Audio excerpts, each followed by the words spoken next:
I heard the bride's brother only has a middle school education. It would be a disgrace for the family to be associated with such poverty. At my dear sister's wedding, as I shed tears over her beautiful appearance, wishing our late father could see her, my father-in-law suddenly began mocking me during his speech. Maybe I should prescribe some medicine for stupidity. He seemed to be trying to get laughs, but he was the only one chuckling. The troublesome person, ruining the celebratory atmosphere, continued to direct insults at me. Just as everyone started feeling uncomfortable, my sister began to laugh. My father-in-law looked at her in confusion. Then, with a stern expression, she addressed him coldly.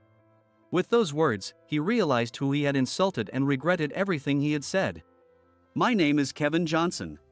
My father was a small business owner who was fairly successful, so our family of 4, including my parents and sister, lived comfortably. With financial stability, I focused heavily on my studies. Of course, I also valued my responsibilities in committees and friendships. As a result, I was seen as a top student with a good reputation. I was proud of this and worked even harder. I was always surrounded by people and never experienced any misfortune. I lived a life completely free from despair.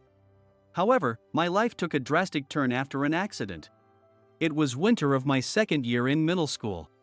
Just as I was about to focus seriously on preparing for high school, my father, Mike, died in a car accident. This caused my mother to become severely depressed and bedridden. Already frail and often ill, she ended up staying in the hospital for a while. Additionally, we discovered that my father had debts. The business seemed successful, but it only appeared that way. With the cost of repaying debts and covering the funeral expenses, our savings were nearly depleted by the end. After these events, I decided to forego high school. I needed to support our daily expenses, my mother's medical treatment, and my sister Emily's education. With no qualifications beyond middle school, I was hired as a waiter at a restaurant. A friend of my father, aware of our situation, offered me a job at his establishment. However, that alone wasn't enough to sustain us, so I delivered newspapers and did some home-based work in my spare time. By the time a year had passed since my middle school graduation, my mother's health had improved enough for her to handle household chores and some light work. Mom, Kevin, I'm going to give up on high school and work too. I can't let you both carry all the burden. Emily, who was about to take her high school entrance exams, once said this. What are you talking about, Emily? Don't worry about the house. Follow your dreams. That's right, Emily. You've always said you wanted to go to college. But both my mother and I rejected her idea. I didn't want her to give up on what I had to. Moreover, thanks to our efforts, our life was finally stabilizing. Although we couldn't call it comfortable, it wasn't bad enough to crush Emily's dreams just to help out. We're managing fine, so you should follow your own path. Kevin. After repeating this a few times, Emily finally agreed. Another year passed. I got into high school. Happily, Emily's path after graduating from middle school has been decided. It's a nationally renowned private preparatory high school. Showing us a postcard, she proudly announced her acceptance. In the center was the word accepted in bold letters. And look here. This is. Where she pointed, it read Scholarship A. This designation was for the top 5 scorers among the applicants, covering all expenses from admission to graduation. That's amazing. Way to go, Emily. Apparently, she had studied intensely to earn this scholarship, wanting to relieve us of financial burdens. Her results showed outstanding language skills, ranking at the top nationwide. Despite our advice not to worry about the family, she did it anyway. I felt immense pride and gratitude for her efforts. Another 3 years went by. Emily continued her hard work in high school and was accepted into college. Moreover, she qualified for a grant-based scholarship. Since the campus was out of state, she would start living on her own. While I felt a twinge of sadness, I wholeheartedly celebrated her new chapter. Seeing her chase her dreams so diligently made me as happy as if it were my own success. Time flies, and it's been a little over 4 years since Emily graduated from college. By that time, life had completely stabilized. While my mother still had occasional health issues, she had mentally recovered to the state she was in before my father's passing. Emily, now a college graduate, worked in the secretary department of a major corporation. I heard she was highly regarded for her quick learning and excellent performance. Though the department had many experienced secretaries, she was thriving without falling behind. Then, unexpectedly, Emily announced she was getting married. Her fiancé was an executive at her company, the current president's son. His name was Michael, I believe. Despite being the president's son, he was a humble and sincere person. Known for his kindness and popularity, it was an honor for me as her brother that such a man chose her. I felt a father's relief that she hadn't ended up with someone unsuitable. Our families were set to meet. Unfortunately, our mother fell ill at that time. To fill in that gap, I attended on short notice. I participated in the formal meeting as a stand-in for my father. Thank you for coming despite the bad weather. Michael's father, Mr. John Smith, began his greeting. Being the president of a major corporation, he was a commanding presence. When I inquired about his wife's absence, he unexpectedly replied, "My dear wife passed away a few years ago." I blundered. I should have asked Emily more about them. I'm terribly sorry to hear that. I didn't know. The atmosphere grew tense and awkwardly silent. During this time, the sound of the rain was the only thing that loudly raged outside. As John mentioned, today was unfortunately pouring rain. Emily is truly a remarkable young lady. John seemed quite fond of Emily, continually praising her intelligence and beauty. The college she graduated from is also impressive. Emily graduated from a nationally renowned private college, and he showered praises about that as well. It's such an honor to have someone like Emily join our company and become my son's wife. Truly, we are grateful. Thank you. While I appreciated the compliments about Emily, his persistence made me chuckle awkwardly. By the way, John's beaming face grew slightly serious as he looked directly at me. When I returned his gaze, he continued. Which college did you graduate from? Well, I suddenly asked about my education. I hesitated to answer as someone who only had a middle school diploma. Compared to Emily's stellar record, attending a prestigious high school and college, there was a significant gap. But there was no point in lying about my background. Dishonesty would eventually come to light. So, I decided to be honest. I didn't attend college. Due to various family circumstances, I started working after middle school. Oh. Is that so? Well. John seemed surprised and laughed awkwardly. After that, he started to ponder deeply, murmuring. Actually, my brother didn't go to high school because... Sensing my explanation might be lacking, Emily tried to add more context. However, John interrupted her. No need to explain further. I'm sure there are reasons you can't discuss. Though his words were polite, it was clear he looked down on me for my lack of education. He has a face closer to a smirk than a smile.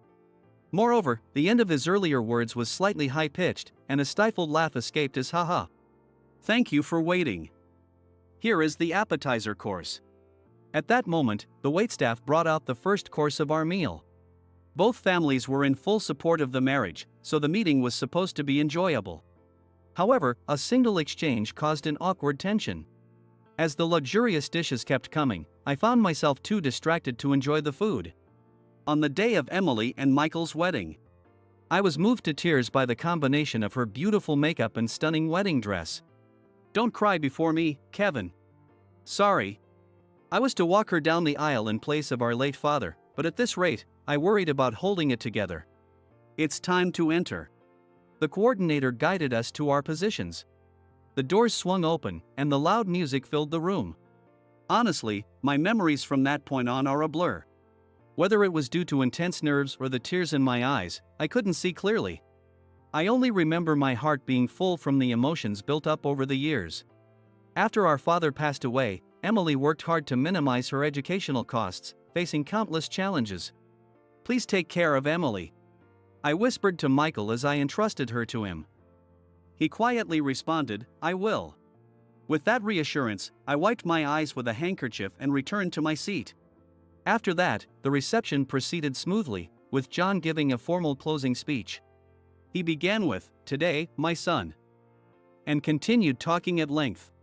He must have spoken for about 15 minutes. Just as he seemed to be wrapping up.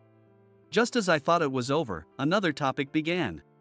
Speaking of colleges, he glanced in my direction.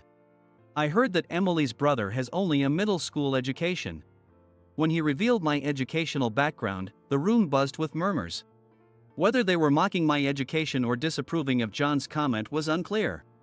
Emily has an impressive background, but to be associated with a brother who is only a middle school graduate, well, it's quite a disgrace for the family. Still lost in my own emotions, I was almost singled out and mocked by John. Of course, I felt anger, but another emotion took precedence. Maybe I should prescribe some medicine for stupidity. John spoke into the microphone, half laughing. He seemed to be aiming for laughs, but he was the only one laughing. This troublesome man, who had dampened the joyous occasion, continued to hurl insults at me for a while. Well, that concludes my speech. Satisfied, he abruptly ended his speech and set down the microphone. Ordinarily, applause would follow, but the guests were stunned. They were, as the saying goes, pulling back in shock. Then, laughter began to break the uncomfortable silence. Everyone looked around in surprise. Emily. After a few seconds, I realized it was Emily who was laughing. John watched her with a puzzled expression. Though he didn't say it, his face clearly asked, "What's so funny?" Even as he stared, Emily kept laughing, holding her stomach. Tears formed at the corners of her eyes from laughing so hard, and I worried her makeup might get ruined. After laughing for a while, she let out a weary ah, and then looked at John with a serious expression. "John, you really should recognize your shareholders' faces." "Excuse me? Shareholders?" Michael nodded in agreement with Emily, glaring sharply at John. "Don't you remember that Kevin attended our shareholders' meeting? He's a major shareholder in our company." I hadn't known all the details about John, such as his late wife's passing. However, I didn't expect him to be unaware of who I was. At the family introduction, I thought my introduction was merely formal. But to him, it was genuinely his first time meeting me. "What? What?" John could only respond with confusion. He seemed utterly flustered. "Well then." I stood up slowly and walked toward him. "Emily's background is impressive, but what was that again?" He was too shocked to speak. He must have realized, from Emily's words, who I was and what he had just done. My father had owned a substantial amount of stock. When he passed away, I was still in the 8th grade. I was too young to manage such investments. Thus, my mother became the official heir to the stocks. However, my mother wasn't in a good mental state at that time, so the inherited stocks remained untouched for a while. By the time Emily entered college, my mother's mental health had significantly improved. She finally had the capacity to consider the inherited stocks. Upon thorough examination, we discovered that most of the companies my father had invested in had grown substantially, providing us with more than enough to escape our precarious financial situation. Thanks to this, our lives stabilized, and my job at the restaurant was sufficient to cover our needs. During this period, I became interested in stocks and started investing our surplus funds, following in my father's footsteps. Slowly, I continued to increase our holdings, eventually becoming a major shareholder in John's company. Even though it was a company mentioned in my father's notes, looking back now, I think it was a very risky approach. I was saved because this company succeeded. "I'm disappointed in you, Dad." Michael addressed John, who stood trembling in shock. "I always respected you for growing our business as the president." "Michael." John began to shake, calling Michael's name as he snapped back to reality. "But not recognizing a major shareholder's face? That's unacceptable for a president. And before that, how could you insult someone like that? Especially a family member?" John, now tearful, muttered Michael's name repeatedly. "Sorry to say this, Dad, but you're the disgrace to the family." Michael strongly reprimanded him, using John's earlier words against him. John groaned, "Ugh," then looked at me resentfully with his paled face. "Why would a middle school graduate buy our company's stock?" Pointing weakly at me, he questioned. His question made no sense anymore. "Does one need a degree to buy stocks?" I replied in exasperation, causing John to blush and look down. "If you must know, my father left notes indicating which stocks to buy." "Ever heard of James Johnson?" When I mentioned my father's name, John's face turned from red to ashen. "He was in an accident." His trembling was severe. Seeing this, Michael called the staff to escort John away and declared the wedding over. There were two reasons I bought shares in John's company. One, because Emily worked there.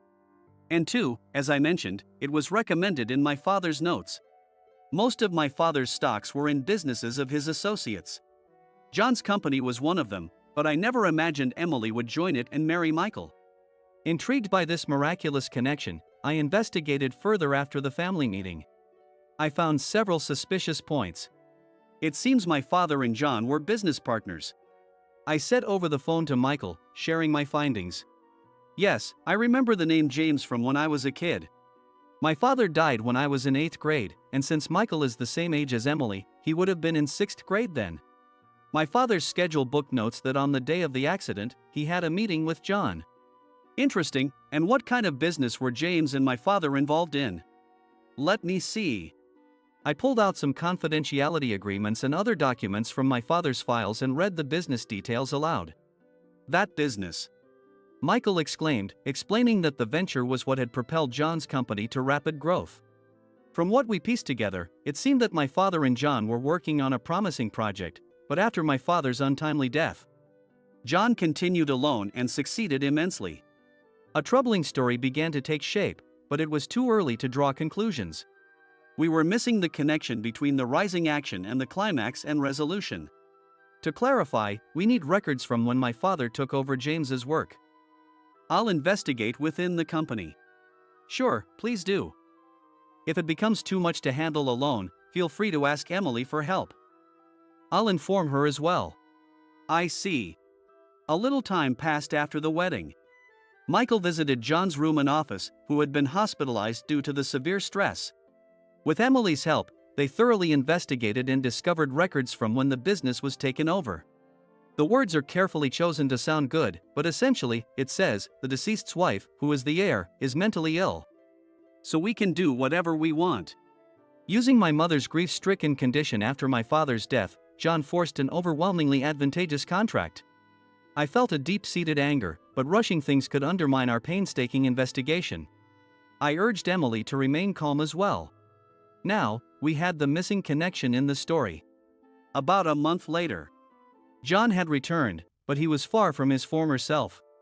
At times he would ramble incoherently, other times he would wander out to drink heavily. It must have been painful for Michael to see him in such a state, but he approached him for the sake of the investigation. I picked up my drunk father from a bar and managed to create a one-on-one situation. Michael informed me over the phone. He confessed, with a bizarre sense of pride, that he tampered with James's car brakes. Michael's voice, on speakerphone, began to tremble. His voice cracked, and I could hear him sniffling. He also admitted to burdening James's wife with debts and taking over the business. He did it to monopolize James's business and grow his own company. Emily and I were left speechless. The cause of my father's death might not have been an accident. It could have been an intentional act orchestrated by the despicable John. Even being confronted with such a possibility, anyone who could still speak fluently would be abnormal. Facing such a grim reality, we couldn't even cry. All we heard were Michael's sobs and apologies over the phone. But since my father's death was nearly 10 years ago, there is no clear evidence that John deliberately tampered with the brakes to cause an accident. It's just something he mentioned when he was drunk. How could we hold him accountable? After much thought, I demanded his resignation as president, leveraging my position as a major shareholder. Even though he was Michael's father, his disgraceful behavior at a public event like the wedding had severely tarnished his reputation. As Michael mentioned, he had been neglecting his duties and was heavily dependent on alcohol. His credibility was already in shambles, and there was little opposition to his resignation. With Michael's support, another executive was promoted to president. After that, I focused on locating the mechanic who had worked on my father's car. Michael took a leave of absence to assist me. He repeatedly declared with strong determination, "I will settle my father's old scores." I genuinely thought he was cool. At the same time, I felt he would be a wonderful husband to whom I could confidently entrust Emily. 1 year after starting the investigation into John and my father, at such a pivotal moment, we finally succeeded in identifying the mechanic who had tampered with the brakes. He was a simple worker at a small, rural repair shop. Or rather, a former worker. Upon realizing his actions had caused a man's death, he quit his job and became a recluse. When Michael explained the situation regarding John, the former mechanic, Tom, confessed with large tears streaming down his face. At that time, the workshop was small, and I couldn't make enough to support my family. He recounted his traumatic past, his voice trembling. Then your father showed up with the blueprints. He asked me to modify the car as specified, promising a generous reward. As a mechanic, I knew the blueprints were suspicious. But I was blinded by the money. John's offered sum was staggering. I wrestled with guilt. Should I confess my crime? But I was terrified of being punished and even more of John's retaliation. I was utterly petrified. From the fear and guilt, he shut himself in his room. The wife and children he had wanted to protect left him, and he continued to live alone, barely getting by. He told us this in a voice barely above a whisper. Would you like to go to the police with us? I suggested to Tom, who was still trembling. Wanting to atone for his sins, he nodded vigorously, his eyes red from crying. Tom confessed to the police about the incident, no, the crime. He admitted he had been directed by John, took the money. Because of that, James left this world. All of it. Based on his testimony, John was taken in for questioning as a person of interest. After a thorough investigation into his actions and misconduct, John was officially arrested. Even though John was arrested, it wouldn't bring my father back. There was no sense of achievement, just an empty routine. One day, when I returned home, I noticed an unfamiliar luxury car parked in our driveway.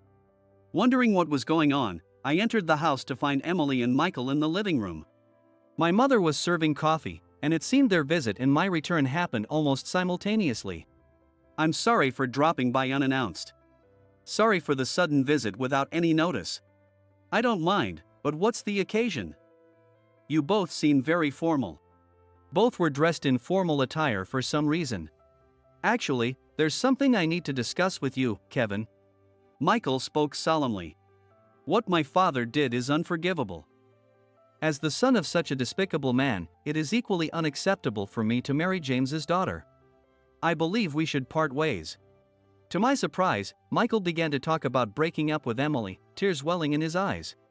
Judging by Emily's calm demeanor, they had already discussed this. If you really want to break up, then you should.